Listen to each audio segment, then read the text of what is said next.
Carta de Paulo aos Filipenses, capítulo 1, verso 27 a 30.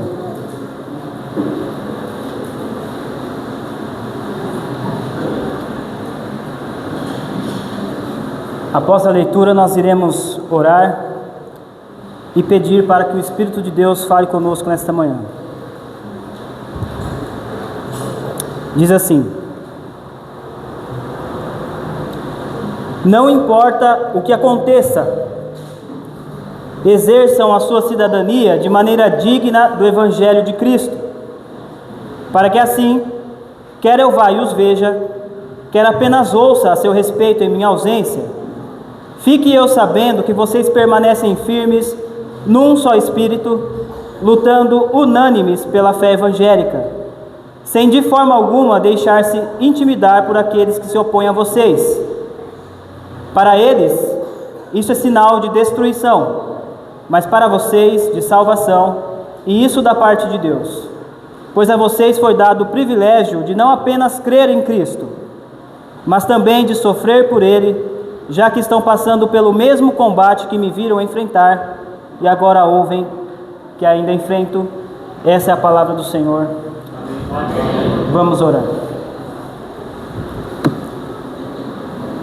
Pai eterno, Deus bendito, a Ti, Senhor, Deus Trino, Pai, Filho e Espírito, nós oramos nesta manhã, Pai. Senhor, nós não temos nada em nós mesmos, nós não podemos nos orgulhar diante de Ti por nada em nós mesmos.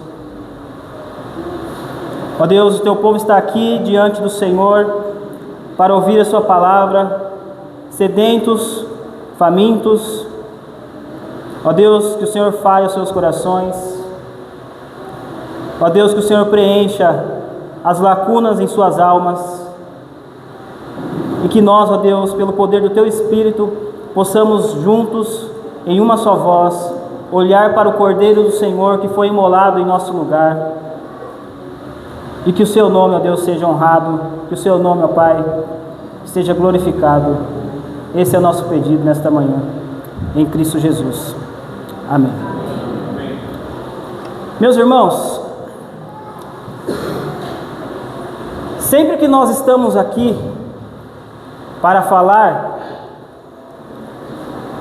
sempre surge algo em nós que sempre nos deixa com medo e ao mesmo tempo nos deixa empolgados.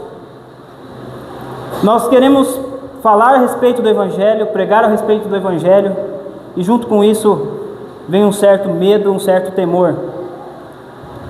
Mas nessa manhã eu quero exortar os irmãos, ou melhor, ensinar os irmãos a respeito de algo que eu também aprendi nessa porção da Palavra de Deus.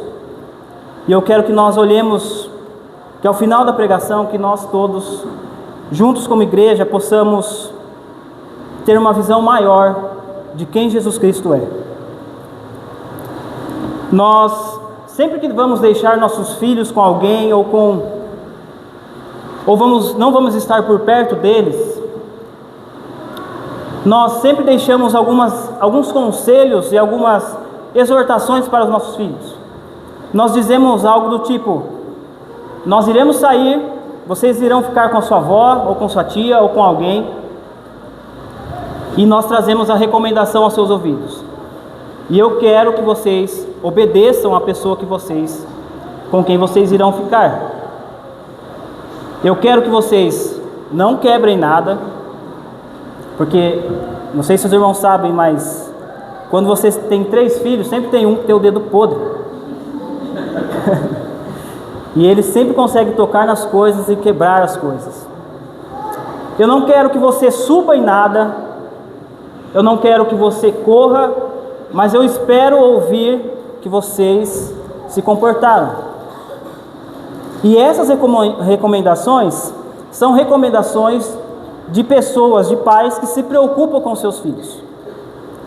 Como nós vimos na escola dominical, o contexto que nós estamos vivendo é que os pais não podem ensinar seus filhos, não podem corrigir os seus filhos, e os filhos ficam dados ao seu bel prazer para fazer o que bem entendem. Isso é péssimo. E nós vemos o que Paulo começa a dizer. Ele diz o seguinte: não importa o que aconteça. Foi essa frase que nós adotamos em nossa casa há algum tempo atrás, por causa do comportamento dos nossos filhos. Não importa o que aconteça, você irá ficar aos cuidados de outra pessoa, e ao voltar eu quero ouvir boas notícias de vocês, que vocês se comportaram, que vocês obedeceram, não fizeram aqui nada contrário ao que vocês não fariam se eu estivesse presente. E é isso que Paulo começa a dizer aqui. Ele diz: não importa o que aconteça. Paulo queria ouvir sobre esses irmãos, sobre o progresso que esses irmãos estavam tendo na fé. Nós estamos entrando agora na seção da carta, na seção de exortações.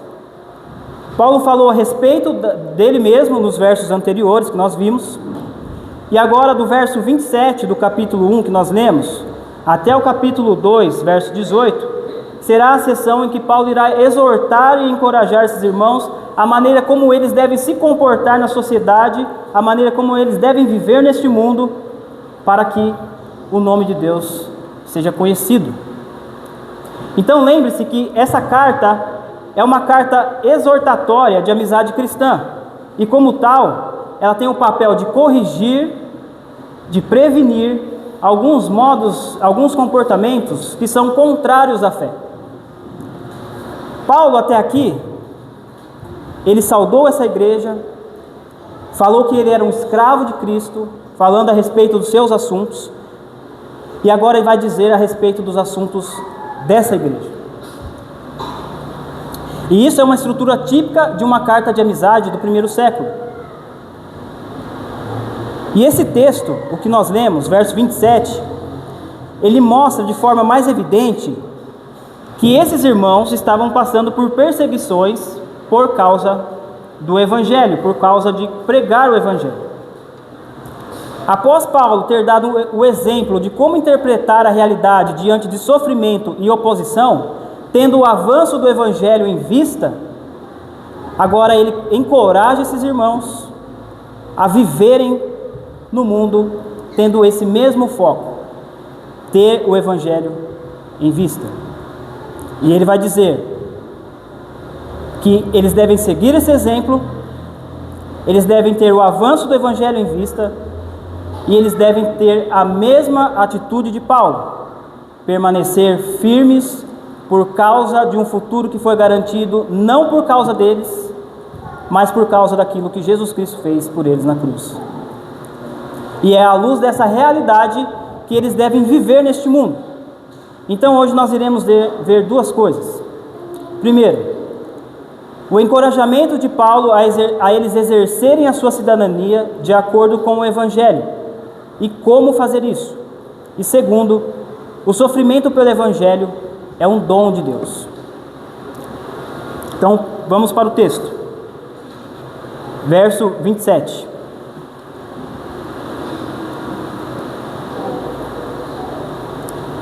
Ele diz: não importa o que aconteça. Paulo chama a atenção desses irmãos porque tudo o que ele vai dizer agora é muito importante.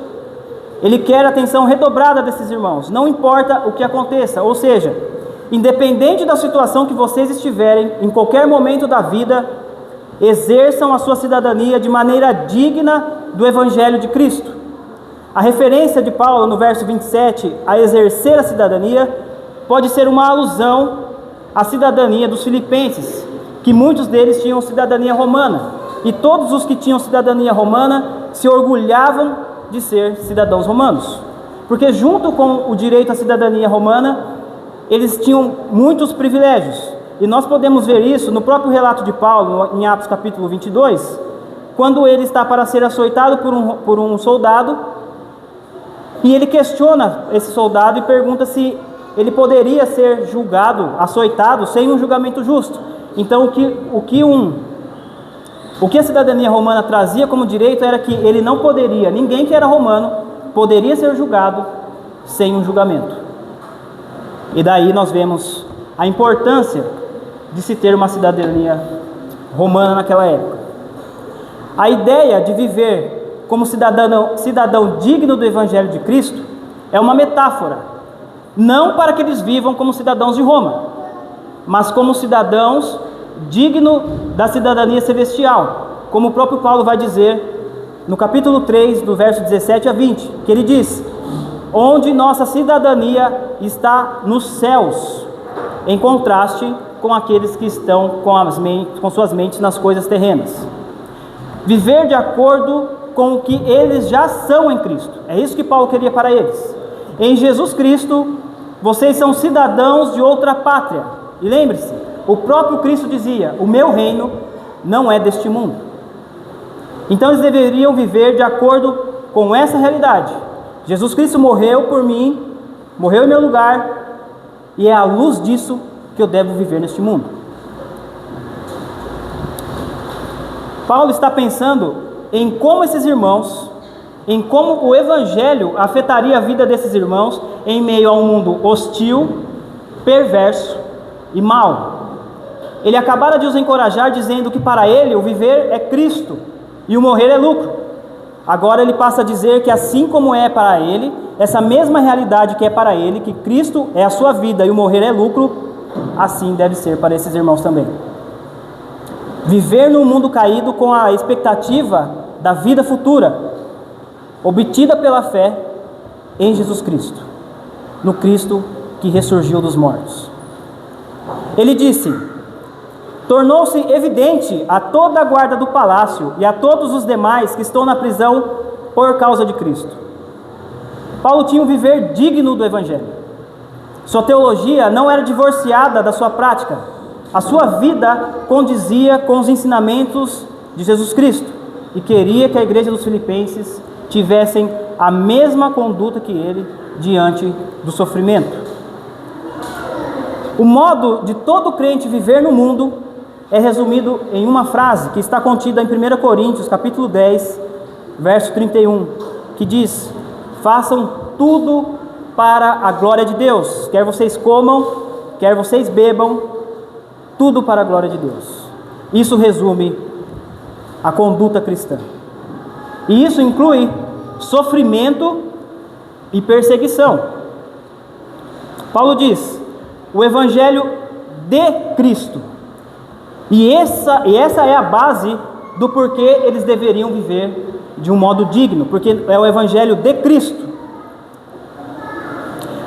O Evangelho de Cristo deve ser a norma ou o padrão por qual eles deveriam ser conduzidos. As boas novas é o fundamento do porquê se deve viver uma vida que honra esse Deus, que corresponda a essa verdade. Viver de acordo com a verdade do Evangelho é viver não apenas professando algo, porque o que nós professamos com as nossas bocas, a partir de como nós vivemos nesse mundo, deve evidenciar a mesma verdade. O corpo, os nossos corpos, é a forma, é a maneira pela qual nós glorificamos a Deus no mundo. O corpo é bom, e é a partir do corpo que você glorifica a Deus neste mundo.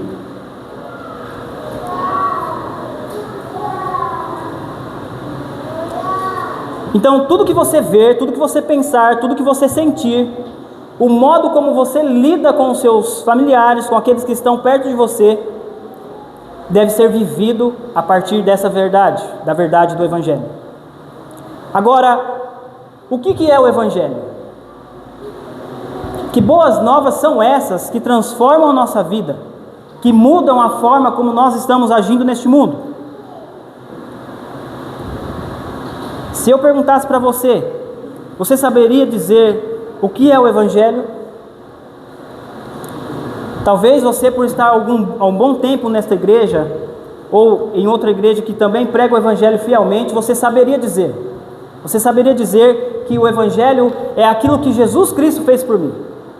Eu sou o pior dos pecadores, Ele é um grande Salvador, Ele morreu por mim, e é isso que transforma as nossas vidas. E é por causa dessa realidade, por causa do Evangelho, que nós podemos ser transformados. Então, o resgate de pecadores condenados à morte por causa de seus pecados, Jesus se fez carne, morreu numa cruz, ressuscitou dos mortos e ascendeu aos céus. É essa mensagem que muda as nossas vidas. É a reconciliação mediante o corpo físico de Cristo, mediante a morte, para apresentá-los santos, inculpáveis e livres de qualquer acusação. Apenas o que Jesus Cristo fez conta. Não é nada que você faz, porque tudo que nós fazemos é carregado de pecado. As nossas melhores obras são trapos imundos diante de Deus. E é através dessa verdade, da verdade do Evangelho, que nós podemos ser transformados e viver nesse mundo para que essa verdade seja exibida. É impossível nós recebermos a melhor notícia do mundo e nós não sermos transformados por causa dessa notícia. Pense, por exemplo, em alguém que recebeu a notícia que ele vai ser pai e por consequência a sua esposa será mãe. Tudo é transformado no presente por causa dessa notícia. Um filho vai chegar, então a mãe toma algumas precauções, ela começa a fazer alguns exames de rotina, ela começa a tomar alguns medicamentos por falta talvez de vitamina em seu corpo. O pai começa a se preparar financeiramente. Por quê? Porque chegou a notícia: vocês serão pais. E por causa de uma realidade, de um filho que vai nascer no futuro, a realidade do presente dessas pessoas que receberam essa notícia também é afetada. Lembrei de uma citação, de um comentário, na verdade, do Paul Washer, que ele diz que é impossível nós sermos afetados por algo grande e nós não mudarmos de estado. Pense, por exemplo, se você for afetado por um caminhão. E nós temos um exemplo com o nosso irmão Ney. Ele sofreu um acidente e ele mudou de estado. É impossível nós sermos afetados por algo grande e isso não mudar quem nós somos. Agora, esses são apenas exemplos. Pense na maior realidade do mundo, a realidade do Evangelho. Se você creu no Evangelho, se o seu coração foi transformado, se Deus tirou o seu coração de pedra, colocou você um coração de carne e deu o seu Espírito para você, é impossível você viver neste mundo da mesma forma. É impossível. Paulo continua, ele diz: para que assim, quer eu vá e os veja, quer apenas ouça a seu respeito em minha ausência, fique eu sabendo que vocês permanecem firmes num só espírito, lutando unânimes pela fé evangélica, sem de forma alguma deixar-se intimidar por aqueles que se opõem a vocês.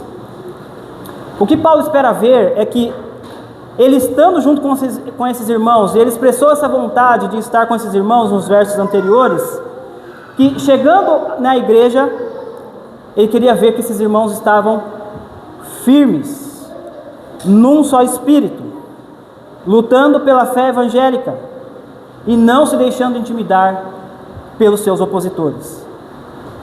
Da mesma maneira que se ele apenas ouvisse a respeito dessa igreja, ele ouviria a mesma coisa. Timóteo poderia chegar para ele e dizer: eu estive lá com eles e as notícias são boas. Eles estão firmes em um só espírito. Eles estão lutando unânimes pela fé do Evangelho e eles não se deixam intimidar pelos seus opositores.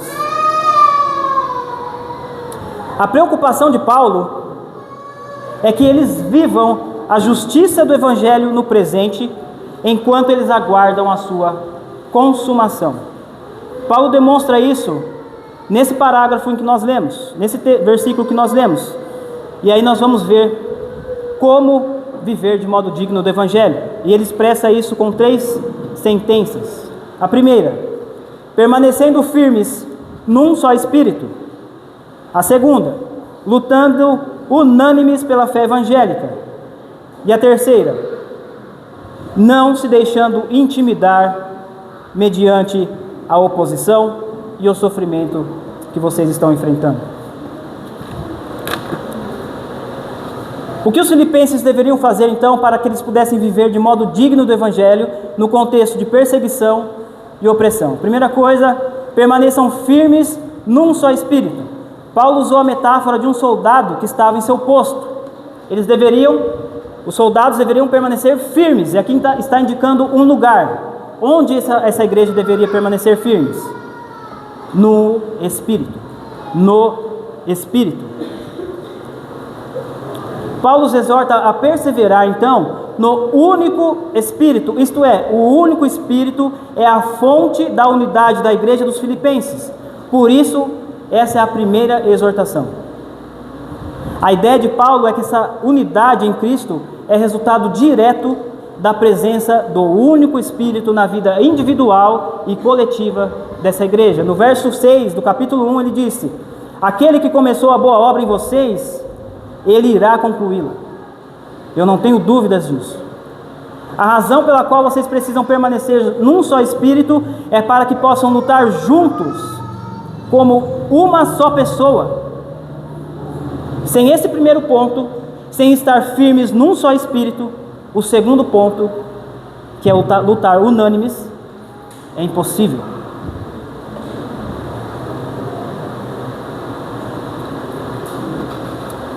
Paulo não diz: se juntem e vejam aí o que vocês têm em comum. Se nós olharmos para nós, irmãos, nós iremos ver o oposto. Quanta coisa em comum a gente tem. Mas o que nos une, o que faz a gente olhar para o mesmo lugar, com o mesmo propósito, com o mesmo objetivo, é ser habitado pelo Espírito de Deus. Paulo é como um pai que se preocupa com seus filhos. E ele não está aqui bravo com esses irmãos, ele está demonstrando um amor preocupante por eles. Ele diz: não importa o que aconteça, não importa o que aconteça. E isso é desenvolvido nessas três coisas que a gente viu. Não importa o que aconteça, permaneçam firmes num só Espírito, para que vocês lutem pela fé evangélica, para que vocês não se aterrorizem diante daqueles que se opõem a vocês. Um só Espírito. A segunda coisa, lutando unânimes pela fé evangélica. Literalmente significa esforçar-se junto a alguém. Se você já viu algum filme de luta romana, você vai observar que quando os soldados estão no combate, eles se colocam juntos para a defesa, todos se agacham juntos com seus escudos, e eles se colocam em ataque juntos, como um só homem. E é isso que Paulo está dizendo aqui. Por causa do Espírito habitar em vocês, vocês devem se colocar como um só homem na defesa do Evangelho. Agora pense, você não pode e você não irá glorificar a Deus e viver de maneira digna do Evangelho sozinho. Você não vai fazer isso isolado. Você não vai fazer isso sozinho na sua casa. Pense nessas pessoas que dizem que são desigrejadas. Como que ela participa da ceia? Ela se serve, ela sai do seu lugar, ela fala: ó, irmão, alguém está à ceia, volta para o seu lugar, pega o pão, serve o cálice de novo, o pão depois e come. Isso é ridículo. Então o que Paulo está dizendo para eles é: permaneçam firmes num só Espírito, lutem pela fé do Evangelho. Agora observe, não é lutar pela causa das baleias, não é lutar pelo desmatamento da Amazônia. O foco é um só: pelo Evangelho, pela verdade do Evangelho, no contexto da igreja, unidos por esse Espírito.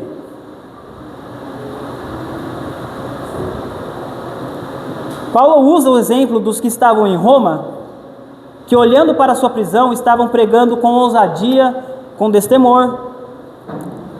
E é isso que Paulo espera desses irmãos: preguem com coragem, preguem com audácia, com confiança, com destemor, com impavidez, sem medo, mesmo diante de oposição e hostilidade. E isso só é possível através do Espírito. A ideia de Paulo é que isso é resultado direto da presença do Espírito no meio da igreja.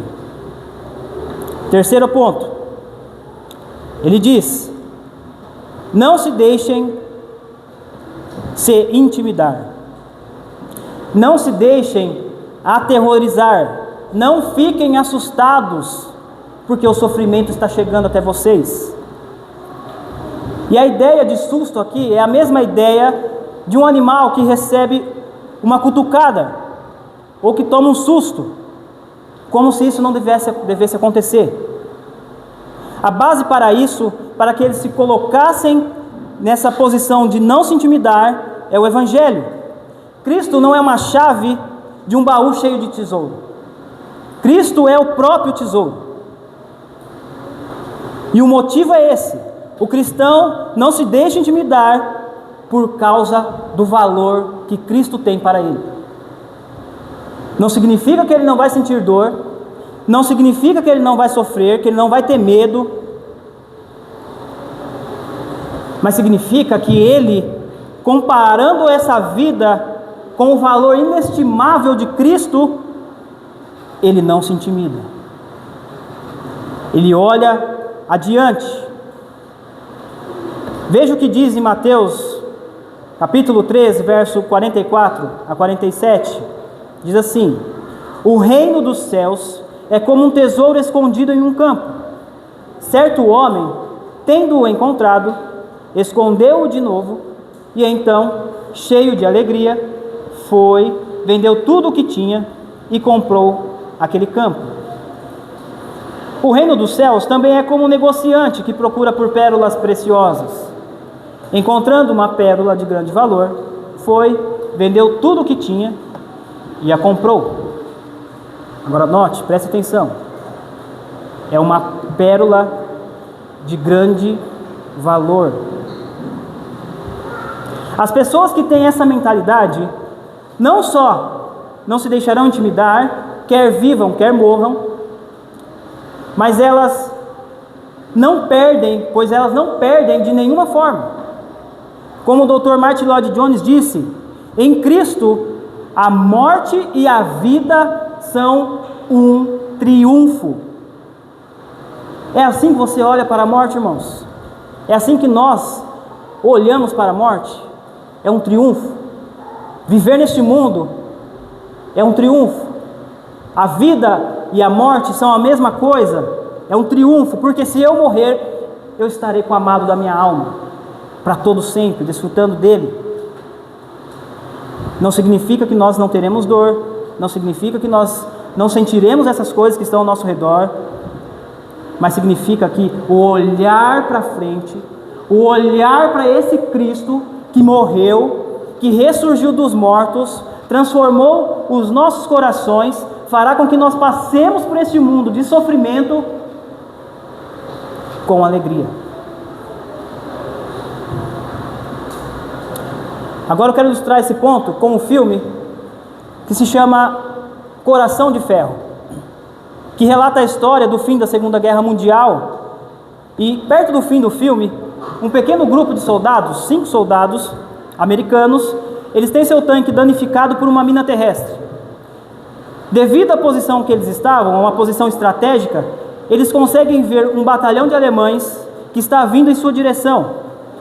Eles tinham 2 opções: fugir e deixar que que as pessoas morressem, que o batalhão passasse e pessoas morressem,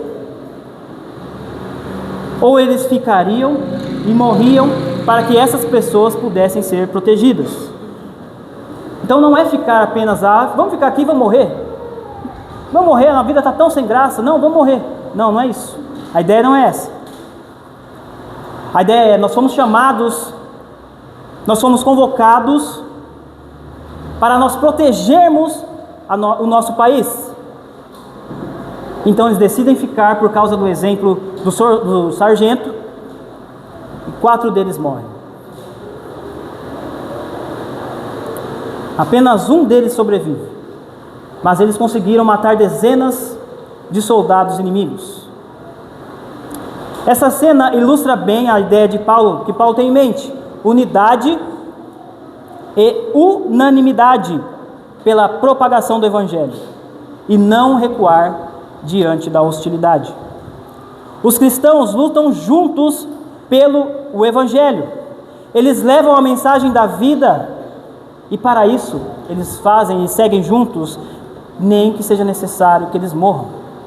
E não é isso que nossos irmãos estão enfrentando em países em que eles estão enfrentando oposição e estão morrendo? Para onde esses irmãos estão olhando?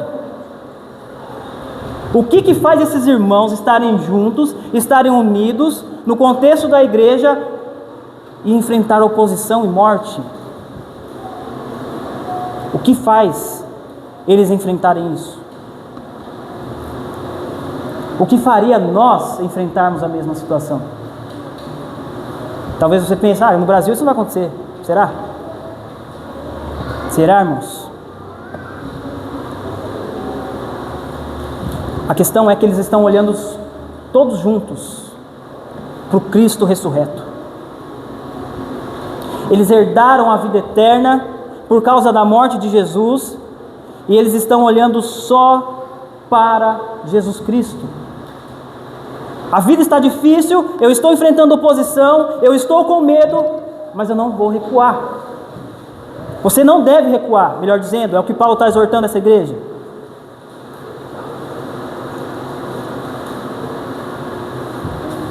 E nós temos uma aplicação aqui. O que você precisa para viver de modo digno do Evangelho?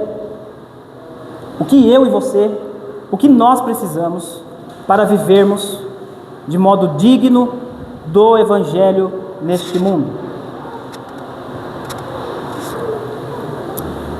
Você e eu precisamos daquilo que Paulo orou no verso 9. Ele disse: que o amor de vocês aumente cada vez mais em conhecimento e em toda percepção, para discernirem o que é melhor, a fim de serem puros e irrepreensíveis neste mundo, serem cheios do fruto da justiça, fruto que vem por meio de Jesus Cristo para a glória e louvor de Deus.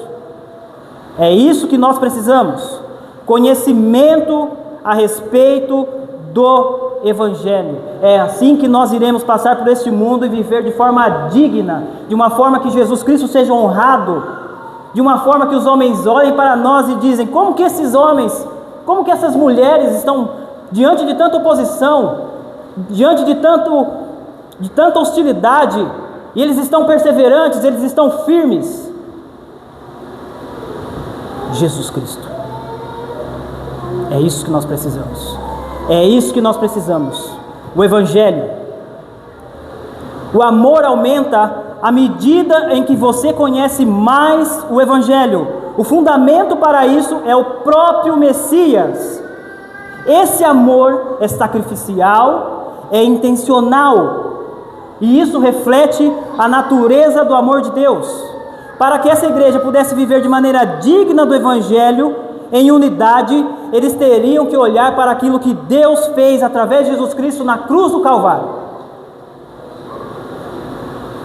Note, o Espírito transforma os nossos corações, transforma as nossas mentes, e através desse conhecimento, nosso amor por Deus aumenta, e aumenta também pelo seu povo, pela igreja. Deus revelou seu amor por pecadores na morte de Jesus Cristo. E esse conhecimento do Evangelho irá levá-lo a uma vida pura, irrepreensível, cheios de fruto da justiça, com um objetivo: a glória e o louvor de Deus num mundo de trevas, de hostilidade, de pecado, no qual nós brilhamos como estrelas no universo. Para permanecer no Evangelho, você precisa depender do Espírito. Já pensaram nisso? Depender da pessoa do Espírito. O Espírito levará você a toda a verdade, de acordo com João 16:13. Onde está essa verdade, meus irmãos? Na Bíblia, na palavra de Deus, na revelação de Deus, da sua vontade. É através de conhecer a Deus, através das Escrituras, que nós iremos viver para a sua glória, que nós iremos viver de modo digno do Evangelho. Se você foi gerado, preste atenção, se você foi gerado pela palavra da verdade, é através da palavra da verdade, por meio do Espírito, que você irá permanecer. E aqui eu não estou sugerindo com o se você foi gerado pela palavra da verdade, que nós pudéssemos ser gerados por outra coisa. Tiago não está dizendo isso. Ele diz: vocês foram gerados pela palavra da verdade. Não foi por outra coisa. Não foi pela ideia do pastor. Não foi por causa de outras coisas que vocês fizeram, ou de um conhecimento esotérico que vocês tiveram, mas pela palavra da verdade. Se você foi gerado pela palavra da verdade, é através da palavra da verdade, no contexto da igreja, que você permanece firme. Não é estranho, irmãos? Pense, nós falamos tanto, às vezes os irmãos que estão chegando, falamos tanto sobre leitura de alguns livros. Agora pense, isso não é estranho? Nós lemos vários livros, mas nós nunca termos lido nossas Bíblias inteiras. Não é estranho isso?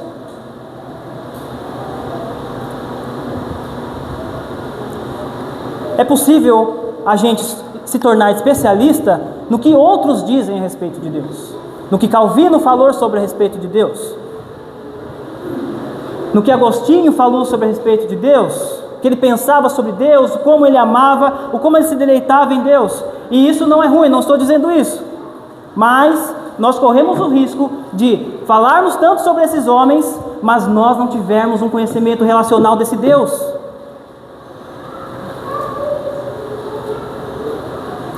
E nós poderíamos citar pessoas que nós gostamos: Paul Washer, Augusto Nicodemos, tantos outros. Meu irmão, minha irmã, você e eu, nós precisamos ler as nossas Bíblias. Nós precisamos nos debruçar diante da palavra de Deus. Nós precisamos orar a palavra de Deus. Talvez você pense: nossa, eu oro tão pouco, eu não sei orar, como que eu vou orar? Ore a palavra de Deus. Leia os Salmos. Medite nos Salmos. Veja o que os Salmos ensinam a respeito de Deus, da sua vontade. E ore isso que a própria palavra de Deus está revelando para você. Por exemplo, se Deus está revelando algo sobre a bondade de Deus, ore: Deus, o Senhor é bom. O Senhor não me condenou e eu merecia a condenação eterna, mas por causa do seu amor em Cristo Jesus, o Senhor me salvou. O Senhor me colocou na vida eterna por causa do seu Filho, por causa de Jesus Cristo. Esse é o motivo pelo qual nós somos salvos e nos mantemos salvos. Nos mantemos, eu quero que os irmãos entendam, não é nós que nos mantemos, é o Espírito de Deus que mantém a nossa salvação na pessoa de Jesus Cristo. Agora, se nós lemos muito pouco as nossas Bíblias, lemos muitos livros, nos dedicamos a muitas outras coisas, como nós iremos conhecer a Deus? Como nós iremos ver o que esses homens diziam a respeito sobre Deus e dizer: isso é verdade para mim, Deus é bom, Ele me salvou, e eu mereci a condenação, Ele me salvou. Isso é o Evangelho, o pior dos pecadores. Paulo disse: eu, o pior dos pecadores, Cristo morreu para me salvar. Você pode dizer isso a respeito de si mesmo? Você conhece a Deus através da sua palavra, a tal ponto que em meio a tanta confusão, tanto conflito, você se repousa só em uma coisa: naquilo que Deus falou. Deus falou a respeito dele mesmo, a respeito de você mesmo, a respeito do seu filho. É isso para você, irmão? Isso é real para você?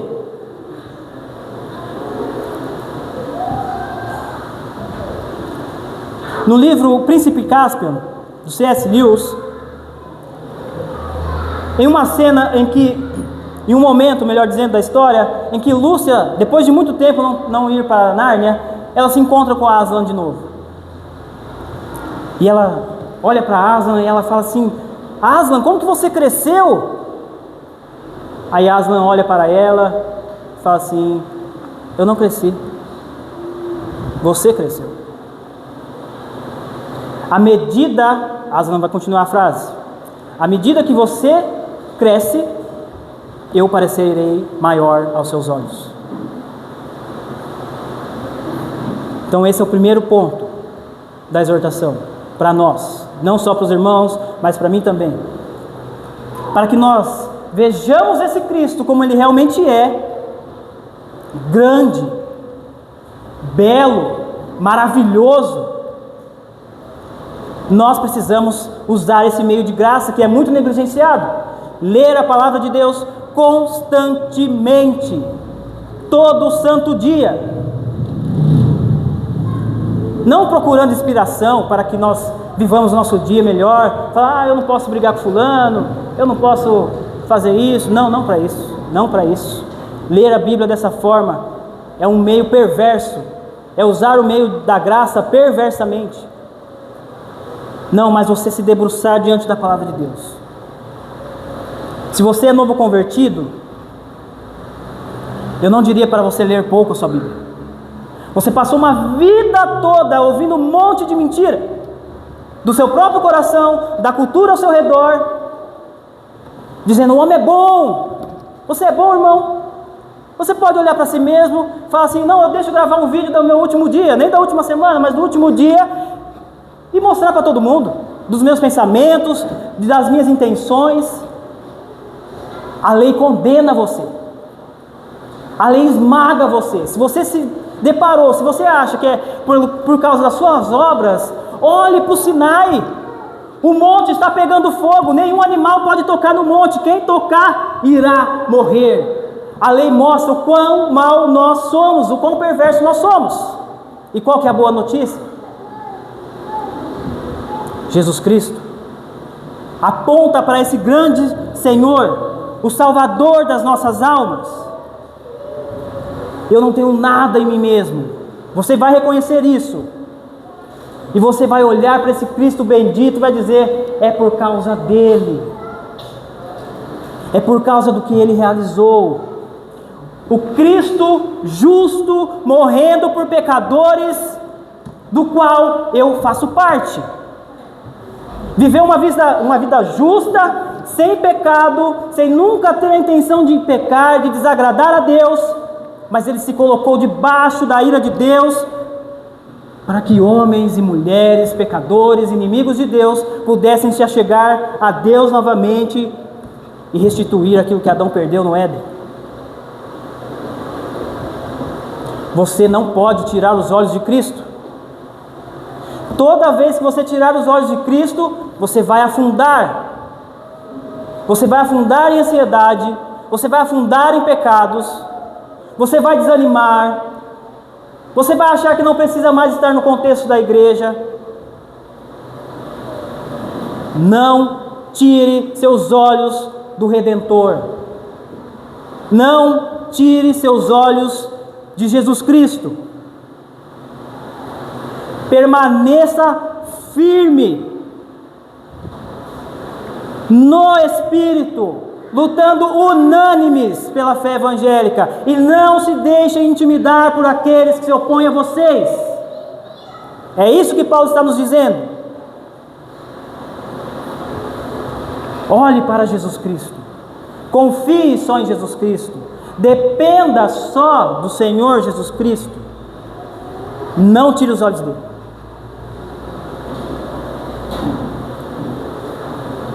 Talvez você pense, como que eu vou ler a Bíblia? Aqui vão algumas dicas, algumas orientações, melhor dizendo. Se prontifique a ler a palavra de Deus. Tome essa resolução. Se você nunca leu a Bíblia toda, tome essa resolução. Eu irei ler a palavra de Deus esse ano. O ano está acabando, não importa, comece hoje. Não precisa começar dia 1º de abril, porque daqui uma semana pode ser que você desanime. Vai falar, vou desanimei, agora não vou ler mais. Não, comece agora. E se você falhou um dia, volte. Falhou outro dia, volte. Não pare, comece a conhecer a Deus, o Evangelho, através da palavra de Deus. Não pare. Conheça a palavra de Deus, porque o conhecimento da palavra de Deus irá levar você ao conhecimento desse Cristo e levará seus olhos a contemplar a beleza e a grandeza de Jesus. E é assim que você irá lutar contra seus pecados, assim que você irá lutar contra a pornografia, assim que você irá lutar contra a sua raiva, contra a sua ira, contra a sua maldade, contemplando Jesus Cristo.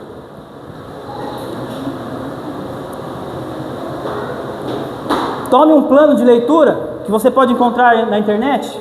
Robert McShane, por exemplo, um presbiteriano, um pastor presbiteriano escocês, ele desenvolveu um plano de leitura em que a sua congregação lia o Novo Testamento 2 vezes por ano, e os Salmos 2 vezes por ano, e o Antigo Testamento 1 vez por ano.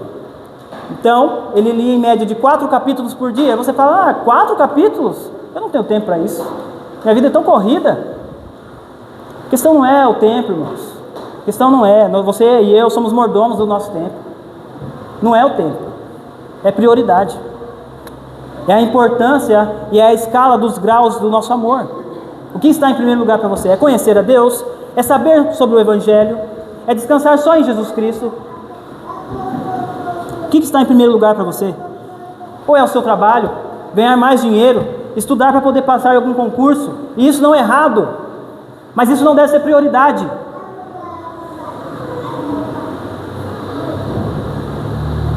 Leia a palavra de Deus no contexto da igreja, na dependência do Espírito. Se você não quer adotar nenhum plano de leitura, comece pelo Novo Testamento, Mateus, Marcos, Lucas, João, e vá até Apocalipse. Você terminou, você volta. Você terminou, comece em Gênesis e vá de Gênesis a Apocalipse e leia a sua Bíblia. Não despreze esse meio de graça. Preste atenção. Se eu te desse um manual para os que são casados, ou para os que moram com os pais ou com os avós, se eu desse um manual para você sobre a sua esposa, sobre o seu pai, ou sobre os seus avós, e falasse para você assim, não, você não precisa viver com eles. Não viva com eles, eu vou te dar um manual aqui e você vai poder conhecê-los. Você fala assim, você está doido? Ele é uma pessoa. Eu preciso ter um relacionamento com ele. Aí você diz, não, eu também acordo muito tarde. Acorde mais cedo. Muitos dos irmãos, inclusive Lutero, ele dizia o seguinte, se eu tenho tanta coisa para resolver hoje, tanta coisa, e ele passava 2 horas em comunhão com Deus. 2, 3, 4 horas em comunhão com Deus. E ele tinha muita coisa para resolver. Ele fazia isso através da leitura bíblica e através da oração. E é o mesmo que nós devemos fazer. Sua vida é sobrecarregada? Você tem tanta coisa para fazer? Tem que levar os seus filhos na escola? Tem que acordar cedo para ir para o trabalho? Durma mais cedo e acorde antes. Jogue essa porcaria de celular no lixo se for necessário. Passe menos tempo nas redes sociais. Isso está engolindo a nossa sociedade. As pessoas vivem igual... Nem sei como dizer isso, mas... eles ficam na frente dos aparelhos E eles dão para os seus filhos e as crianças ficam lá igual vegetais, babando na frente desses aparelhos malditos. Não viva como o mundo, irmãos. Olhe para os pais do mundo, os exemplos que eles dão. O filho está incomodando, toma o celular. Para de encher minhas paciências. Não faça isso, irmãos. E aqui eu estou falando isso com todo amor. Eu já fui ensinado, exortado sobre tudo isso aqui que eu estou falando para os irmãos. Não estou em melhor posição que vocês, de forma nenhuma. Mas você e eu, nós precisamos conhecer o Evangelho, porque é somente através do conhecimento do Evangelho que nós iremos conhecer a Deus, e a nossa confiança nele irá aumentar, e nossos olhos irão crescer e ver esse Cristo belo. Para confirmar esse ponto, Romanos 15, verso 4 e 6, diz assim: entretanto, tudo que foi escrito no passado tinha o propósito de nos ensinar, de forma que, por meio da perseverança e do encorajamento das Escrituras, mantenhamos a nossa esperança. Que o Deus paciente e encorajador dê a vocês um espírito de unidade, segundo Jesus Cristo, para que juntos, em uma só voz, glorifiquem a Deus e Pai do nosso Senhor Jesus Cristo. Em outras versões, traz assim: precedentes, encorajamento e perseverança, precedentes vindos da Escritura. Então essa é a primeira exortação. Deseje uma vida de piedade, mas não apenas deseje isso. Ore para isso. Dependa de Deus para glorificá-lo no mundo. Pense, irmãos, quem mais, além de Deus, quer que você se torne como Cristo?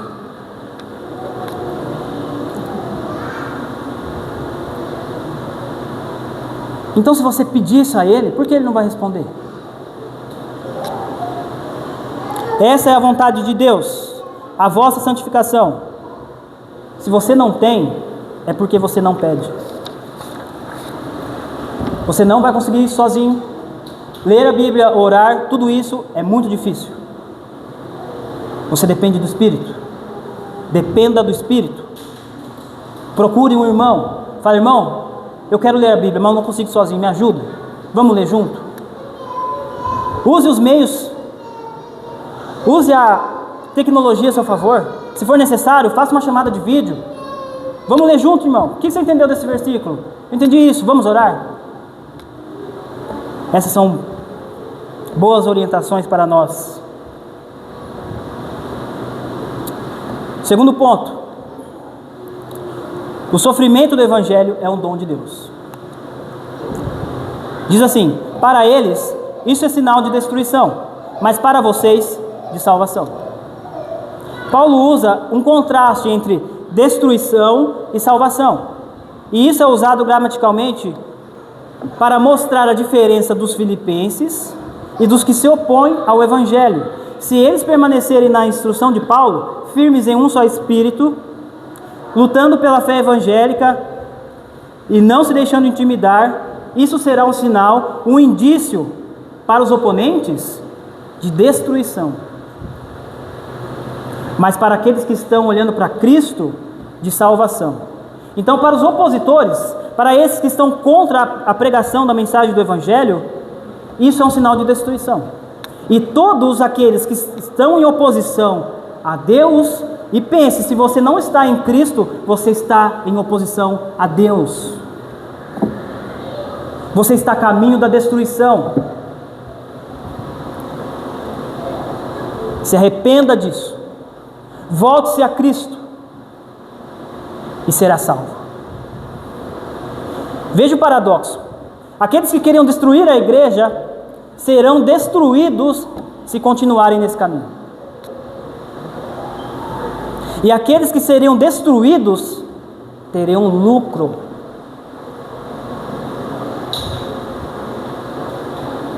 Então, o que é salvação? Salvação significa ser encontrado em Jesus Cristo. Você está nele?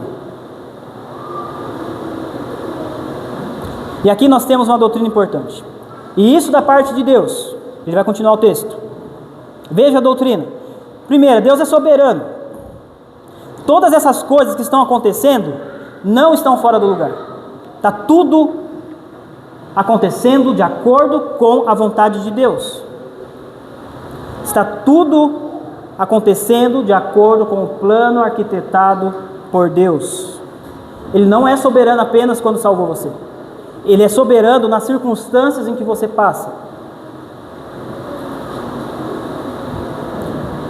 Por que os cristãos sofrem então?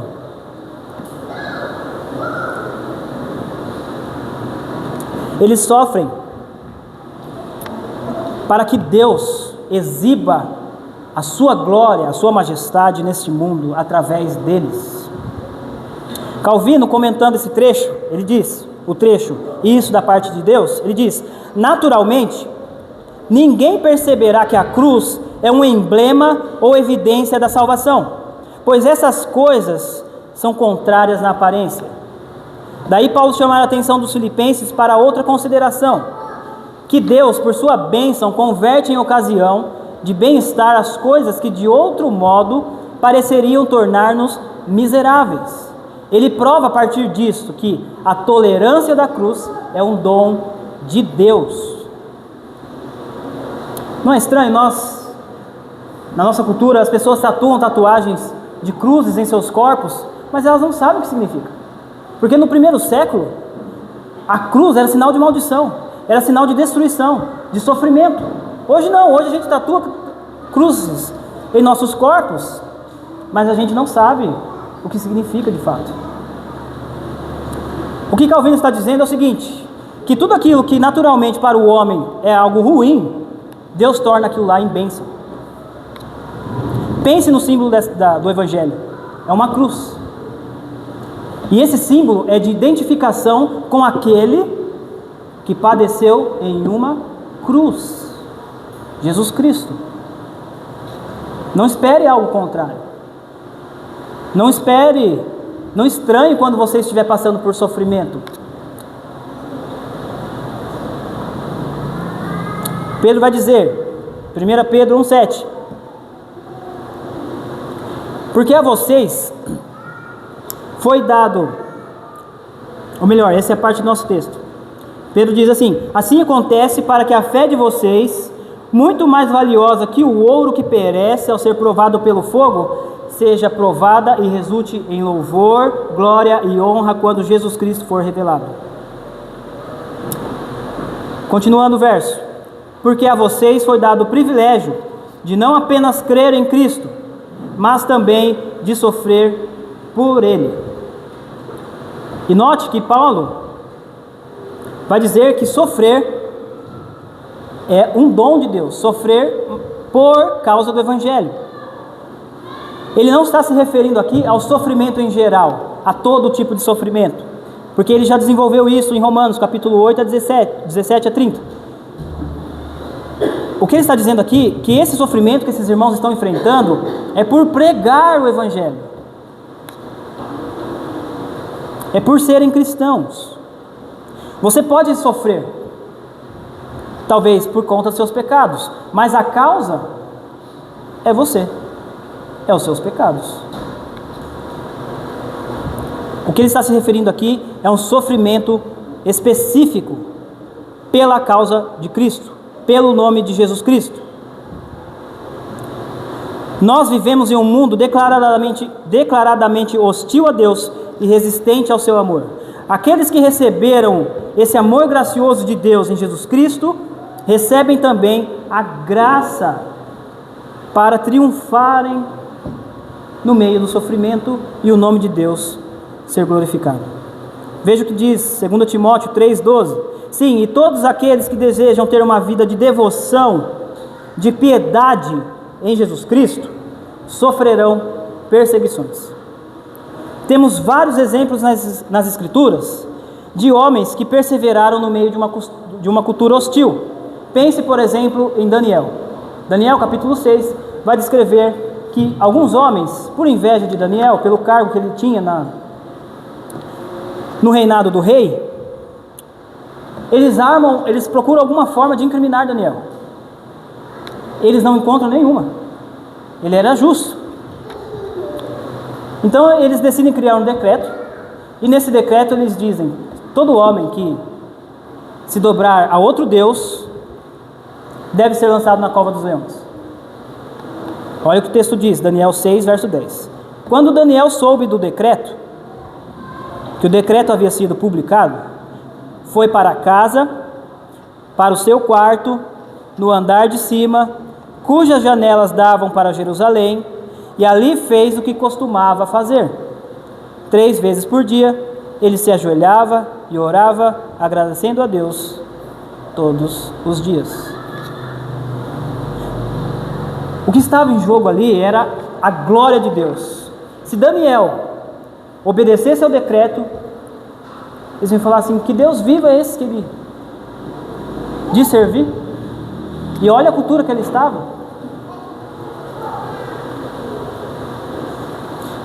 Mas é interessante que o rei chega para chamar Daniel lá, e ele fala assim: Daniel, filho do Deus vivo, a quem você serve, Deus pôde livrá-lo?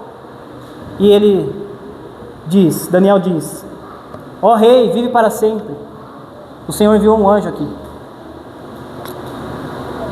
E então, aqueles homens que tinham feito esse decreto para incriminar Daniel de alguma forma, são lançados na cova dos leões com seus filhos, com suas esposas.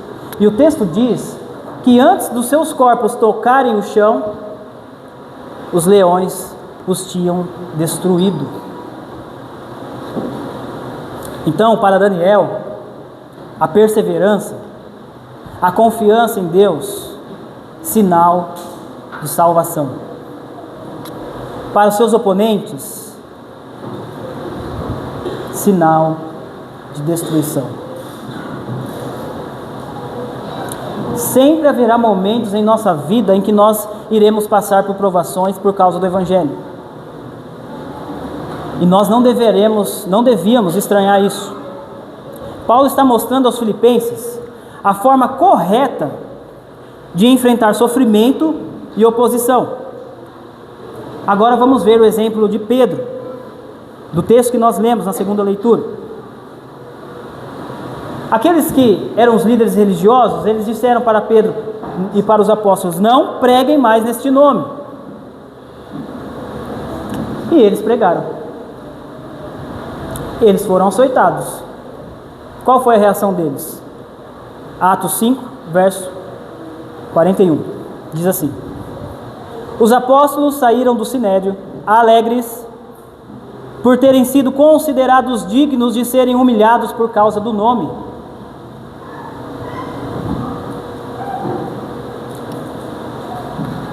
O que isso nos ensina, irmãos, sobre o Evangelho? Nós estamos caminhando para o fim. Eu não queria demorar, mas eu me empolguei. Peço perdão para os irmãos. Mas o que isso nos ensina sobre o Evangelho? Primeiro, essa mensagem do Evangelho é uma mensagem inegociável. E a pregação fiel te colocará em confronto direto com os inimigos de Deus.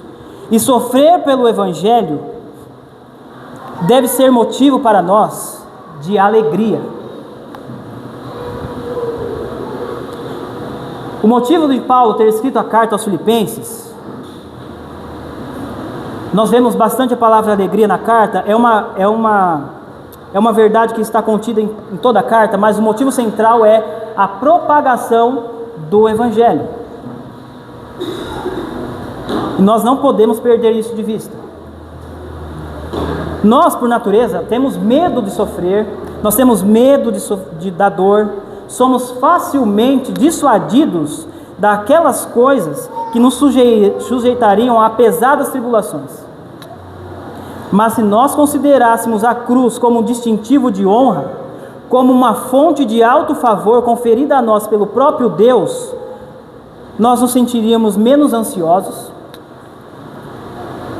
e mais encorajados para andar como convém ao Evangelho. Paulo vai continuar o texto dizendo: já que estão passando pelo mesmo combate que me viram enfrentar, e agora ouvem que ainda enfrento. Por fim, nós temos o exemplo de Paulo. Lembrem-se que Paulo, quando foi implantar a igreja, pregar o evangelho em Filipos, ele encontrou oposição. Ele prega para Lídia, Lídia se converte. Ele expulsa o demônio de uma jovem, um espírito adivinhador, ele é preso. Na prisão, ele e Silas, depois de açoitados, oram a Deus e cantam louvores. As prisões se abrem. O carcereiro pretende tirar a própria vida e ele diz: não faça isso, estamos todos aqui. Ele prega o evangelho para esse carcereiro e o carcereiro também é salvo.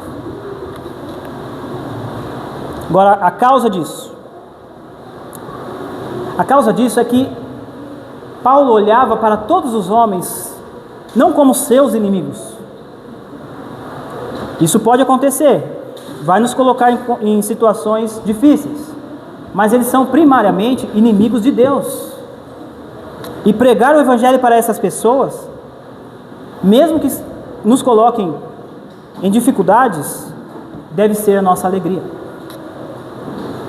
Então, o sofrimento de uma única pessoa trouxe a todos os que creem alegria indizível e cheia de glória. O nosso chamado é levar a nossa cruz, negar a nós mesmos e pregar o evangelho a toda criatura.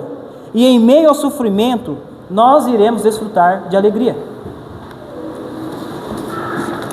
Conclusão e uma aplicação para nós encerrarmos. Primeira conclusão: a salvação é dom de Deus. E o sofrimento acompanha a salvação. Se você vai pregar e você for fiel na pregação do evangelho, você vai encontrar oposição. Estranho se isso não acontecer. E uma aplicação: olhe para o futuro com fé, com esperança, porque assim como para Paulo, o viver é Cristo e o morrer é lucro, isso deve ser uma realidade para nós. O que para muitos é considerado como a pior das coisas, para os crentes é um lucro. E para encerrar, eu quero terminar com um poema que eu escutei essa semana e eu quero compartilhar com os irmãos. O nome do poema é O Cristo que eu não conhecia. Eu não conheço o autor, por isso eu não vou falar o nome dele.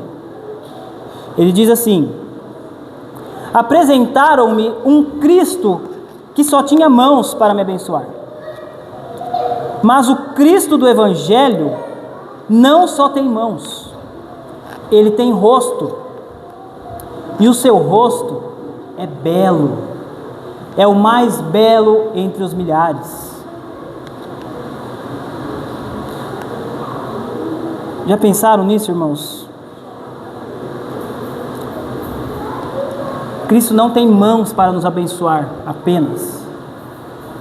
Quando o Espírito passa a habitar em nós, Ele abre os nossos olhos para a beleza desse Cristo. E olhando para esse Cristo, nós iremos encontrar satisfação, alegria, deleite. Parafraseando Jonathan Edwards, ele diz: Jesus é útil ou ele é belo para você? E em relação à utilidade, eu quero dizer, as pessoas talvez pensem: eu ir para a igreja vai resolver meu casamento? Vai resolver a minha vida financeira? Vai resolver meus conflitos familiares? Se é assim que você olha para Cristo, você está olhando para Ele só como útil. E isso demonstra um coração que não foi regenerado. Jesus é útil para você ou Ele é belo? Agora, a atitude de alguém que teve seu coração transformado por Deus é: Ele é belo, Ele é o melhor entre os milhares. E eu quero terminar com essa pergunta, com uma afirmação e uma pergunta. A grande tragédia não é morrer e não é sofrer. A grande tragédia é viver neste mundo sem Cristo. Quem é Jesus para você? Ele é belo ou ele é útil? Amém, irmãos?